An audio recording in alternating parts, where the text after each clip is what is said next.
Karibu sana mtu wa Mungu na Mtanzania mwenzangu kwa ajili ya kulipeleka taifa la Tanzania mbele za Mungu ili kuipata Tanzania mpya yenye utu, yenye haki, yenye upendo, yenye amani.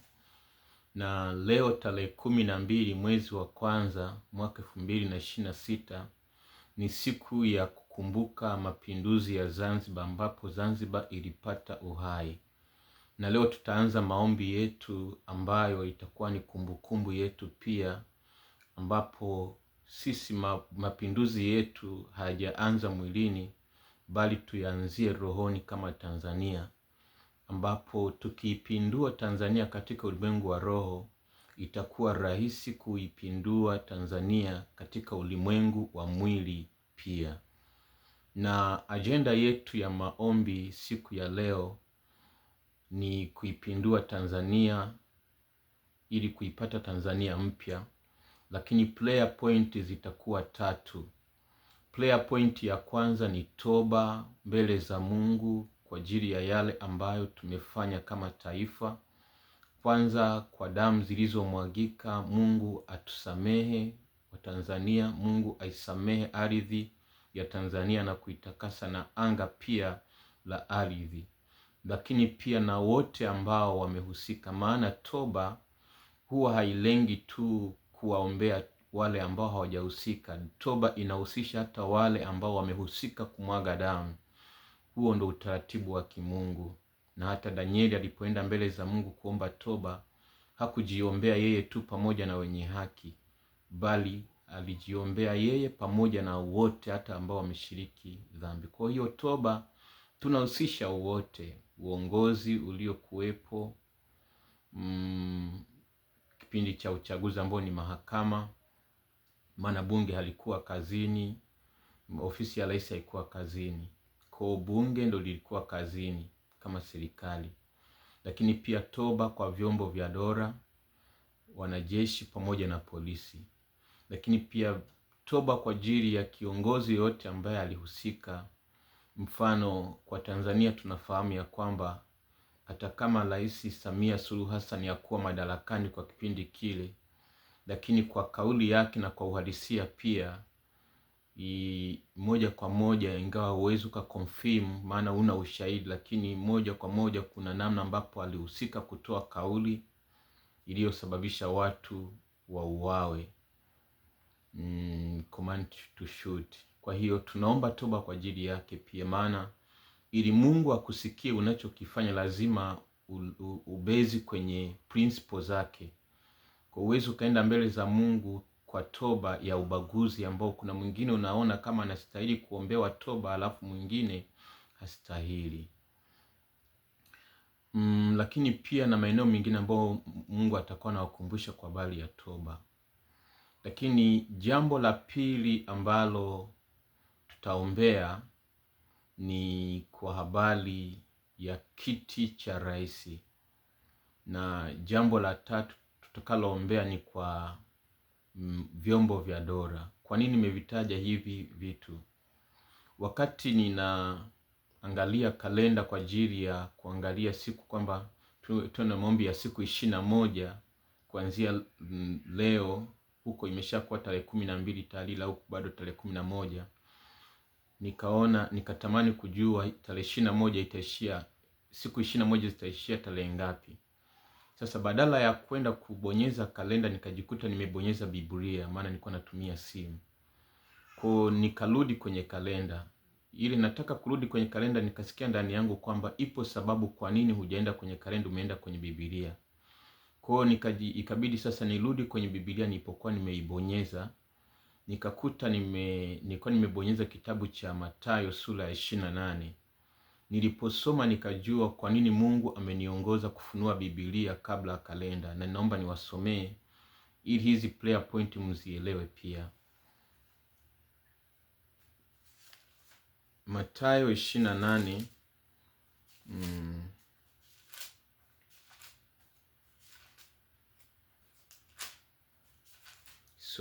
kumbe nilifunua, pengine nilikuwa nimefunika. Nitasoma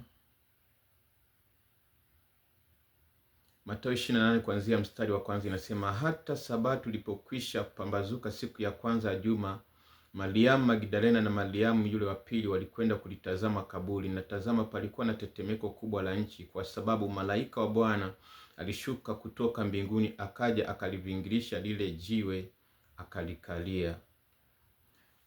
Utaendelea kusoma mahali hapo ambapo kwa kuelezea tu ni kwamba Yesu, kwa sababu Wayahudi hawakumtaka, waliamua kumpa kesi za uongo ili wamuue, na wakawa wamefanikiwa hila yao, kwa wakajua ya kwamba tayari ushindi ni wa kwao.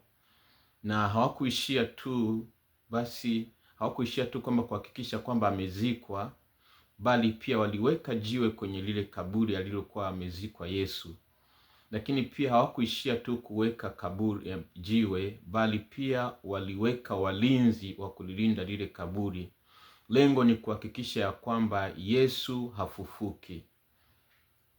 Na ukiangalia kipindi kile, kwa sababu ilikuwa dola ndo inasimamia, mamlaka ndo ilikuwa inasimamia kwa habari ya kifo cha Yesu mpaka na ulinzi wa kaburi la Yesu, manake wanafunzi wake wasingekuwa na uwezo wowote ule.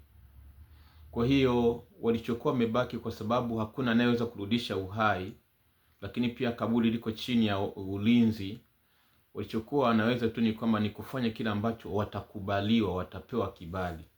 Kwa ndio maana tunaona hao wanawake walikuwa wanaenda kufanya kutoa tu, kupaka mwili wa Yesu. Lakini tunaona kwamba mapinduzi yalikuja kutokea sio kupitia wanadamu, bali malaika wa Bwana alishuka kutoka mbinguni.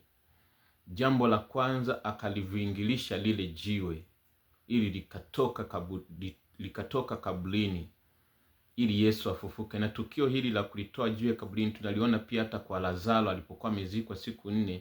Kabla Yesu hajamuita Lazaro kutoka kaburini, aliwaambia kwanza watu walitoe lile jiwe kaburini.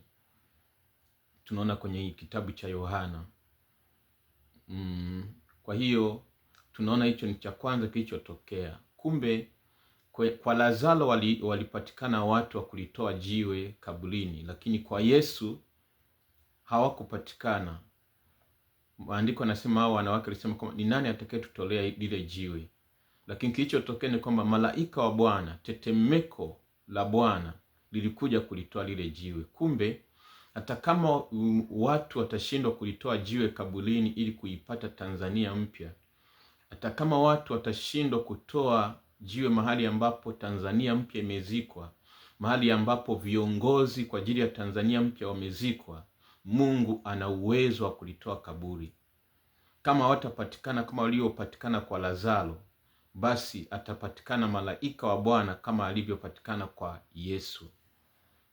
Hilo ni jiwe. Lakini jambo la pili, maandiko yanaeleza ya kwamba askari, kulikuwa sio tu tetemeko. Malaika wa Bwana liliondoa jiwe kaburini, lakini pia tetemeko liliwafanya walinzi waanguke. Kwa kuna mambo mawili yalifanyika. Moja, kuliondoa jiwe kaburini; pili, kuwatetemesha walinzi mpaka wakaanguka, wakazimia. Kwa hiyo kwa tafasiri hii ambapo nilikuwa nalitafakari neno, nikajua kwamba jiwe, nafasi ya jiwe ni nafasi ya viongozi, ambapo nafasi ya kwanza ya uongozi kwa taifa la Tanzania tunahitaji mapinduzi ni nafasi ya uraisi.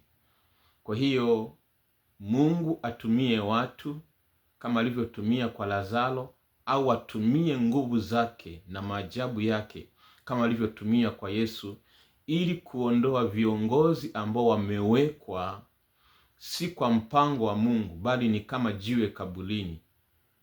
Yaani ni kama ambavyo kuna msemo wa kwamba kiongozi, ukiweka kiongozi unakaweka jiwe.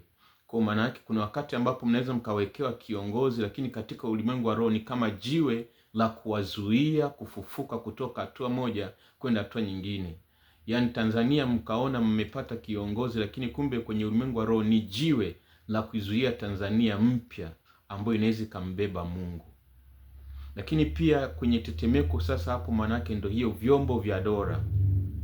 Malaika wa Bwana hakuondoa tu jiwe, bali aliondoa pia, aliwatetemesha pia hawa walinzi wakadondoka. Nini ambacho tunamaanisha hapa ni kwamba viongozi wote ambao wapo duniani wanategemea vyombo vya dola. Jeuri yao na kiburi chao sio kwa nguvu zao, wanategemea vyombo vya dola. Mfano hata Rais Samia, jeuri yote hiyo, majibu yote hayo anaweza kuongea, na ninaposema hivi samahani, wewe ni mama yangu, kwa simaanishi kukuvunjia heshima, ila naongea ile uhalisia wa kila ambacho ninakiona. Kwa hiyo kwa kauli hizo ambazo watu wengine wanaumia, mtu anasikiliza hotuba anaishia kulia, yote hayo yanatokana na nguvu ya dola.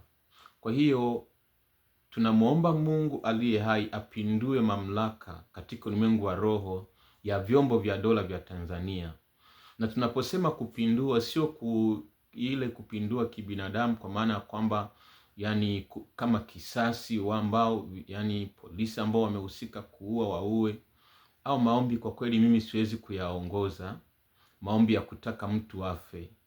Neno la Mungu katika Agano Jipya halinifundishi hivyo, na ukiamua kusimama na Mungu, husimami kwa hisia zako na mihemko yako, bali unafuata neno linakutaka nini. Maana Mungu anapenda hata waovu wapate nafasi ya toba. Kwa tunachomuomba tu Mungu ni kwamba Mungu apindue vyombo vya dola ambavyo jeshi la Tanzania, JWTZ pamoja na polisi, litoke kwenye kutumiwa na adui kwa ajili ya masilahi yake, liwe upande wa Tanzania mpya. Kwa maombi haya tutafanya kwa siku 3 za mwanzo, au tutafanya siku 3 au siku 7, Mungu atatuongoza. Ila haya maombi tutaendelea kwa siku 21, kwa tutahitimisha tarehe 1 mwezi wa 2 mwaka 2026. Kwa hiyo Mungu awabariki sana, na ninaomba sasa niongoze hayo maombi kwa muda mfupi, lakini zaidi ukiwa kwenye muda wako, pata muda, cheza kwenye hizo prayer point. Nimesema cha kwanza toba, cha pili ni mapinduzi katika ulimwengu wa roho kwa ajili ya Tanzania mpya. Mapinduzi sehemu gani? Mapinduzi ya kwanza nikasema ni kwenye nafasi za uongozi, ambapo kuanzia nafasi ya uongozi wa ngazi ya rais kuteremka sasa huko chini, maana uongozi ni mfumo, hauishii tu kwenye ngazi ya uongozi wa rais.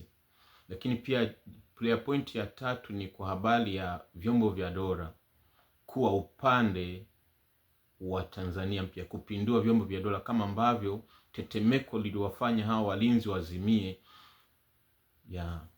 Kwa hiyo ninaomba niombe, na ninaomba tu kwa ufupi kama mwongozo, ila wewe binafsi utakuwa umepata muda. Na niwatie moyo pia kwamba nilikuwa siku moja nasoma andiko, nikaona andiko la Gideoni ambapo alikuwa anapewa agizo na Mungu kwenda kuwaondoa wa Midiani ambao walikuwa wameiteka Israeli na kuwafanya watumwa. Gideoni alipata jeshi kubwa mwanzoni, lakini Mungu alilipunguza hilo jeshi, likawa jeshi la watu wachache tu 300 kama na kitu hivi kama sikosei, ambapo Mungu alisema kwamba watu hawa ni wengi, wasije wakajisifia nguvu zao. Kwa kuna wakati mwingine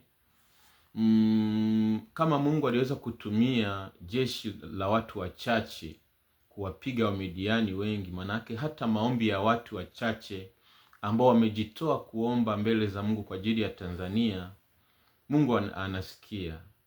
Tunatiwa moyo na Ezekieli 22:30 ambayo inasema Mungu anatafuta mtu atakayesimama. Kwa kama Mungu anaanzia na mtu mmoja, basi manake hata kama tusipopata maombi ya kitaifa, bado kumbe hata bado Mungu anaona mioyo ya wale wachache.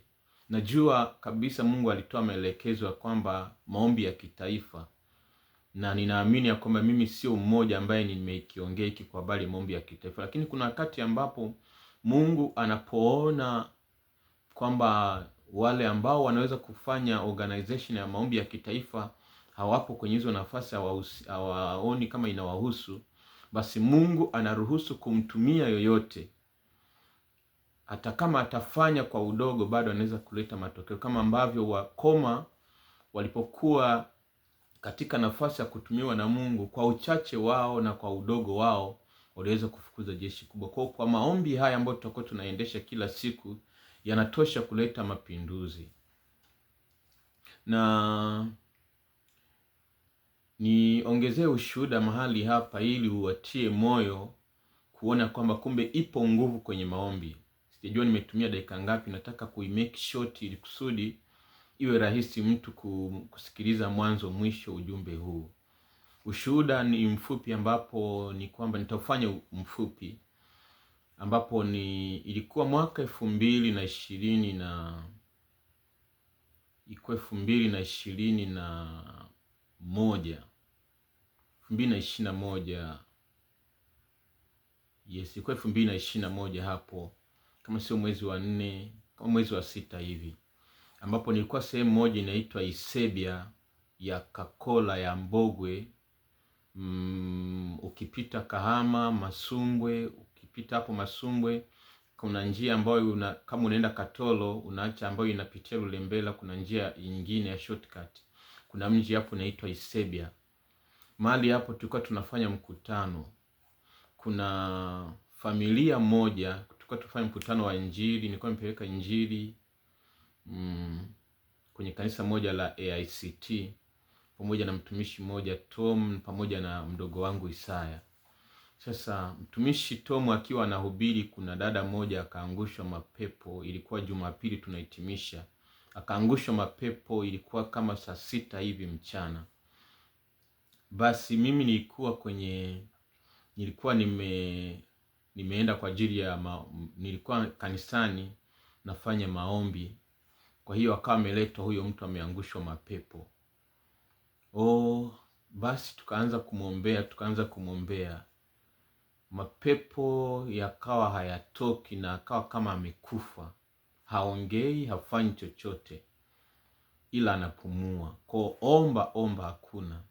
Kwa kweli waombaji mnafahamu, ni heri muombee mtu ambaye hata angalau unaposema kwa jina la Yesu anapiga kelele, angalau inakutia moyo kwamba kumbe maombi yangu yanafanya kazi, kuliko mtu ambao ukimwombea bado yuko kimya, ongeza sauti, yuko vile vile, fanya hivi, yuko vile vile. Sasa huyo dada tulimwombea mpaka ikafika saa 2, wenzangu ikabidi waondoke, lakini mimi nikawa ninasema, unajua kuna ka spirit fulani watu tunakajua kakutoshindwa. Kuna watu na ka spirit yako ving'ang'anizi fulani, yani akiamua jambo mpaka aone. Kuna faida zake na hasara zake. Basi kwa ikafika wakati wa kula, mimi nikasema hapana, mpaka kieleweke, maana neno la Mungu halijawahi kudanganya. Kwa hiyo nikaendelea kuomba. Basi lakini stori ya nyuma ya huyu dada ni kwamba nyumbani kwao hiyo siku walikuta kuna msalaba wa majivu chumbani, na mchana kuna binti kalidondoka mpaka akajikojolea. Lakini pia kuna mwingine hapo pia aliugua. Kwa maana yake kulikuwa kuna vita ya nguvu za giza ya live. Kwa hiyo maana yake ilikuwa imekusudiwa mkini mauti. Kwa omba. Kwa ufupi, huyu dada tuliomba mpaka saa 6. Wakaniambia, Musa, muache sasa. Kasema, Musa, Mungu amesikia, haongei afanye nini? Kwa nikasema basi akapumzike. Saa 11 alfajiri tulipoenda tukakuta ya kwamba anajitambua ila hawezi kuongea, kwa anatumia ishara. Hawezi kuongea ila anajitambua, kwa labda akuandikie. Basi hiyo ni siku ya pili sasa. Basi muda ulipofika kwenda kanisani Jumatatu, ikabidi tuahirishe kurudi nyumbani. Basi tukaendelea na maombi. Nakumbuka siku na mtumishi Tom alirudi, kama sikumbuki vizuri.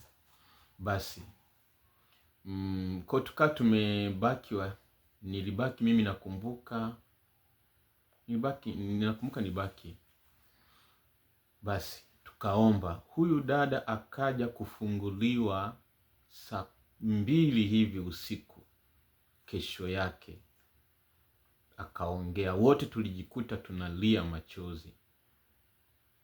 Kwa nini nimetoa huu ushuhuda? Ni kwamba kuna mambo mengine unaweza ukaona kama hayawezekani, lakini yanawezekana, ila yanawezekana pale ukiomba kwa bidii. Maandiko yanatuambia kwenye Yakobo 5 mstari wa 16 hadi 17 inasema, Elia alikuwa mwanadamu mwenye tabia kama sisi, ila aliomba kwa bidii. Kwa hiyo tunachokiona Tanzania leo sio kwamba Mungu hawezi akakibadilisha, anakibadilisha, lakini tunatakiwa tuombe kwa bidii. Lakini pia sio kuomba tu kwa bidii. Yakobo 4 mstari wa 2 inatuambia, hata mwatamani wala hamna kitu kwa sababu hamuombi.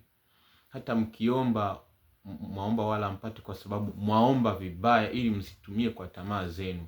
Kwa maana yake sio tu haupati kwa sababu tu umeomba, bali pia unaombaje. Ndio maana tunapotaka kumfanya Mungu ajibu maombi yetu, hatuombi kwa mihemko yetu, hatuombi kwa hisia zetu, hatuombi kwa maumivu tunayoyasikia, bali tunaomba sawa na neno la Mungu. Na ushuhuda huu ututie moyo kwamba maombi hajawahi kushindwa. Hata kama jambo linaonekana ni gumu, bado Mungu atasikia na atafanya. Basi naomba niombe na mtaendelea.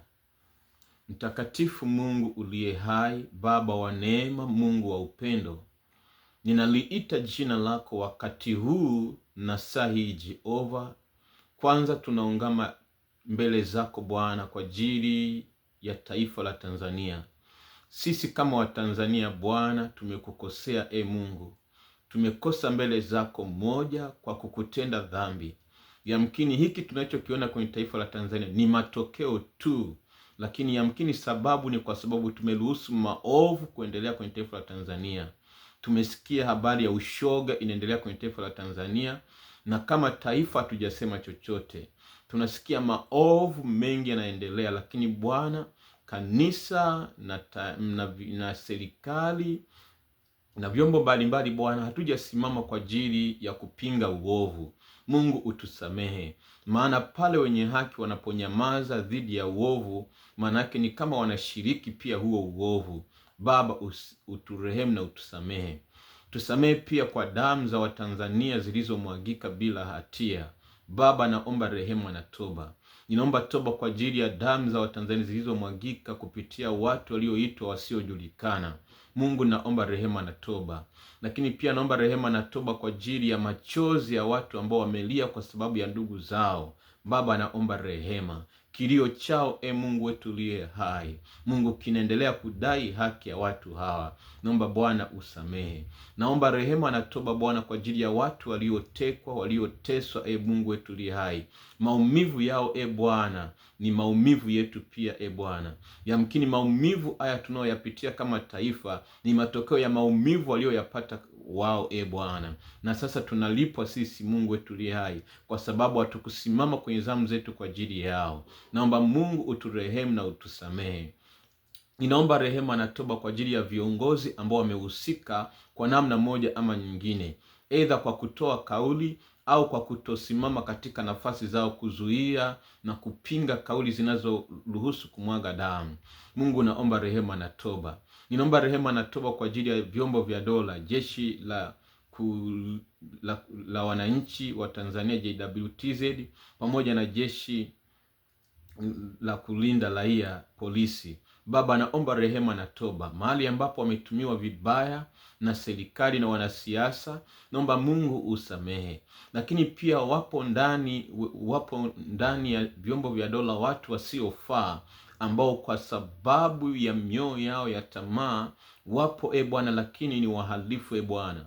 Mungu ninaomba usamehe, nao wamefanya vyombo vya dola hivi kuvipaka matope Mungu wetu aliye hai, navyo vimeonekana kama ni vyombo visivyofaa kwa sababu ya wachache ambao wanatumia nafasi zao na vyombo hivi Bwana kwa ajili ya masilahi yao. Wasamehe pia Bwana, ikiwezekana Mungu wetu uwape moyo wa kujuta walioyafanya, ili wapate nafasi ya kutubu.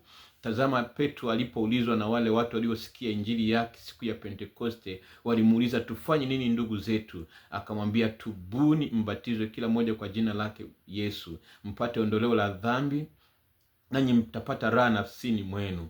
Mungu wetu aliye hai, kumbe Bwana bado mwenye dhambi ana nafasi ya kutengeneza na wewe kwa kukubali makosa na kutubu. Wape nafasi ya kutubu Bwana, katika jina pekee la Yesu Kristo aliye hai. Mungu mwaminifu, tusamehe Bwana, itakase ardhi ya Tanzania ambayo imepokea damu isiyokuwa na hatia, kama ambavyo ardhi iliyopokea damu ya Habili ilivyozidi kunena mbele zako na kulia, ndivyo ambavyo ardhi ya Tanzania inaendelea kulia na kunena mbele zako ikidai haki. Mungu usamehe kabisa. Baba, samehe pia anga ambalo Mungu limesikia Bwana kilio cha damu hizi na kuzipeleka kwako. Naomba Bwana rehema na toba, ukalisafishe anga la taifa la Tanzania, ukasafishe pia mipaka yake Bwana, katika jina pekee la Yesu Kristo aliye hai. Ukasafishe Bwana mpaka maji ya Tanzania Bwana Mungu, ukatakase kwa damu yako, kuanzia baharini mpaka maji yaliyoko nchi kavu Bwana, na maji yaliyoko katika maziwa na katika mito na katika chemichemi yatakaswe Bwana. Maana tunaona kwenye maandiko Bwana ya kwamba katika mji wa Yeriko Bwana, tazama, ilipotolewa laana na Joshua ya kwamba asiwepo mtu atakaye ujenga mji huu, ukuta wa mji huu, tazama pia maji ya ule mji Bwana yalikuwa na chumvi, yalikuwa yanazalisha mapooza Mungu wetu aliye hai. Lakini tazama, Elisha alipoyatakasa yale maji, ile nchi ikaponyeka. Kwa Mungu tunaomba rehema na toba kwa ajili ya maji ya Tanzania, yakaiponye ardhi ya Tanzania, yakaponye watu wa Tanzania Bwana wanaoyatumia Bwana. Maana kama ambavyo tunasema maji ni uhai, umesema maji ni chemichemi, ni ishara ya Roho Mtakatifu. Basi Roho wako Mtakatifu akaingie ndani yetu wa Tanzania na kutubadilisha mioyo yetu kutoka kwenye mioyo ya chuki, mioyo ya uuaji Bwana, na kuwa katika taifa lenye umoja na upendo Bwana. Lakini pia naomba Mungu utupe moyo wa kusameheana, maana tazama, hatuwezi kuliponya taifa la Tanzania kwa kutafuta kulipiza kisasi, bali kwa msamaha na upendo. Na msamaha na upendo hautolewi kwa watu wema tu Bwana, bali hata waliotuumiza, waliotuudhi, maana huo ndio ucha Mungu na huo ndio upendo wa kimungu Bwana. Maana umetufundisha kuwapenda hata adui zetu, kuombea wanaotuudhi. Baba, naomba rehema na toba hata juu ya Rais Samia Suluhu Hassan Bwana Mungu uliye hai. Tazama, wajua kwamba simwombei Bwana ili umbakishe madarakani, maana ulionyesha ya kwamba anatakiwa Bwana aondoke, nami nasimamia ulichoonyesha. Lakini namwombea rehema na toba kama Samueli alivyoendelea kumwombea rehema na toba Sauli, hata kama ulikuwa umemkataa, ndivyo ambavyo na mimi naendelea kumwombea rehema na toba Bwana. Ikiwezekana umpe nafasi ya kukumbuka aliyoyafanya na kutubu mbele zako Bwana. Maana sisi sote Bwana Mungu tumetenda dhambi na kupungukiwa na utukufu wako. Hakuna ambaye amekamilika Bwana, na hukuja kutafuta wenye haki bali wenye dhambi. Mpe neema ya kutubu Bwana, pamoja na wote ambao wamehusika. Tazama, yuko askari ambaye watu wengi wamemtaja Mafele. Mungu mkumbuke Bwana Mungu wetu aliye hai. Tazama damu ambazo zinalia juu yake Bwana, ikiwa ni kweli amehusika. Mungu wewe wajua, mpe neema ya kutubu Bwana, na kama Bwana hatatubu basi mpe kikomo cha kutekeleza uovu wake katika jina Yesu Kristo. Tazama, kiko kikundi cha watu wasiojulikana Bwana Mungu wetu aliye hai. Tazama, kama uliweza kumsamehe Paulo aliyeua watu Bwana, unaweza kusamehe nao pia. Wape neema ya kutubu Bwana. Lakini pia tunaomba kikomo cha kikundi hiki cha watu wasiojulikana. Sisi hatuwezi kuwakomesha, lakini wewe waweza kuwakomesha kwa kubadilisha mioyo au Bwana kwa njia yote ile Bwana, ikiwemo kubadilisha utawala. Mungu naomba usimame. Ninaomba Bwana toba kwa ajili ya watu wa Tanzania wenzetu ambao wamelia machozi na hatujasimama nao. Bwana, tazama, kuna watumishi ambao tulipaswa kuona wakisimama na watu wanaolia, kama ulivyosema kwamba lieni pamoja na wanaolia. Bwana Mungu, utusamee kama watumishi. Bwana, maana kuna wakati ambapo Bwana watu Bwana watalitazama kanisa kwa sura nyingine. Bwana, ninaomba rehema na toba. Bwana, ulisema kwenye kitabu cha Yakobo ya kwamba ikiwa mtu amekuja kwenu wa kiume au wa kike yu uchi, na afu mtu mwingine akamwambia enenda kwa amani, je, yamfaa? Mungu tulikumbe, pamoja na kwamba sisi ni watumishi, sio kwa ajili tu ya kuwapeleka watu mbinguni, bali pia Bwana kwa kuangalia nini wanaoyapitia Bwana na kuguswa nayo. Mungu, naomba utusaidie na sasa uwape moyo wa kusamehe maumivu yao. Mungu, ukawape faraja ya kweli, kama ulivyomwambia mama Mariamu, mama wa mwilini. Bwana, ya kwamba mama, tazama mwanao, ulipomkabidhi Yohana awe mtoto wake, tazama pia waletee watu ambao watakuwa faraja kwao, katika jina la Yesu Kristo aliye hai. Na sasa Mungu wetu aliye hai, naomba mapinduzi kwa ajili ya nafasi za uongozi ambazo Bwana zimekaliwa na watu ambao sio sahihi, kama ulivyolivingilisha lile jiwe kaburini. Naomba Bwana ukavingilishe Bwana Mungu wetu aliye hai, mawe ambayo yamekalia nafasi za viongozi ambao umewakusudia katika Tanzania mpya. Tunahitaji Tanzania mpya iliyokusudiwa na wewe, katika jina la Yesu Kristo aliye hai. Kuna viongozi ni wazuri, lakini nafasi wanazozikalia Bwana zimejaa damu, na wamejikuta wameanza kujaa damu. Mungu, uwatakase kwa kweli yako, uwafanye kusimamia kweli Bwana, ili shetani asije akawaharibia hatima zao, katika jina pekee la Yesu Kristo aliye hai. Ninaomba Mungu wetu aliye hai ukadhihirike. Ninaomba Bwana Mungu ukaonekane. Bwana, naomba Bwana ukakitakase kiti cha rais Bwana, ukakiondolee damu, ili atakaye kuja kukikalia Bwana asilisi roho za uwaji, asilisi roho za kumwaga damu, katika jina pekee la Yesu Kristo aliye hai. Baba wa neema, Mungu wa upendo, natakasa viti vyote Bwana, kiti cha spika wa bunge, viti vya wabunge wote. Wapo wabunge ambao walitakiwa wawe bungeni sasa hivi, ila Bwana wametolewa. Mungu, walejeshe kwenye nafasi zao, katika jina pekee la Yesu Kristo aliye hai. Baba wa neema, tazama naombea sekta ya mahakama. Mungu uliye hai, muhimili wa mahakama. Baba, naomba Mungu ukalete haki, maana tazama kama ulivyo mhukumu wa haki, umetoa mfano wa chombo cha haki kuwakilisha wewe Bwana, ili kitoe haki kwa njia ya kibinadamu kwa watu Bwana. Mungu, naomba ukalete haki katika muhimili wa mahakama, katika jina la Yesu Kristo aliye hai. Naombea pia Bwana Mungu wetu aliye muhimili wa vyombo vya dola, polisi pamoja na wanajeshi. Mungu, ukasamee mahali ambapo Bwana walitumika vibaya. Mungu tuliye hai, wape nafasi Bwana, waoshe Bwana, rejesha heshima yao Bwana, katika jina la Yesu Kristo aliye hai. Ninaomba uwatoe kutoka kwenye kutumiwa na shetani, watumiwe na kusudi lako Bwana. Mungu ukasimame. Tunapindua katika ulimwengu wa roho kuileta Tanzania mpya iliyojaa haki, amani na upendo. Ninaomba pia Mungu wetu aliye hai Bwana, tuepushe Bwana na vita ya udini Bwana. Wako watu ambao wanataka kutumia dini ili kutugawa Tanzania, lakini pamoja na utofauti wa dini zetu, sisi bado ni Watanzania. Kwa kulikusudia tuzaliwe kwenye nchi ya Tanzania, basi dini yetu haipo sababu ya kutugawa, maana dini ni swala la imani la mtu binafsi. Mungu, simama ukatupe umoja na upendo. Yote haya ninaomba Bwana Mungu ukatupe mwendelezo wa maombi haya Bwana, kwa ajili ya taifa la Tanzania. Ninaomba kwako Mungu na kukuamini, ni katika jina pekee la Yesu Kristo, amen. Mungu awabariki sana. Ninaomba upate nafasi ya kuomba pia wewe, kama wewe, hata kama ni dakika 5, nusu saa, lisaa. Mungu atasikia na Tanzania mpya itakuja. Tunaipindua Tanzania ya damu katika ulimwengu wa roho kwanza, ili tuipate Tanzania ya haki katika ulimwengu wa mwili pia. Amen.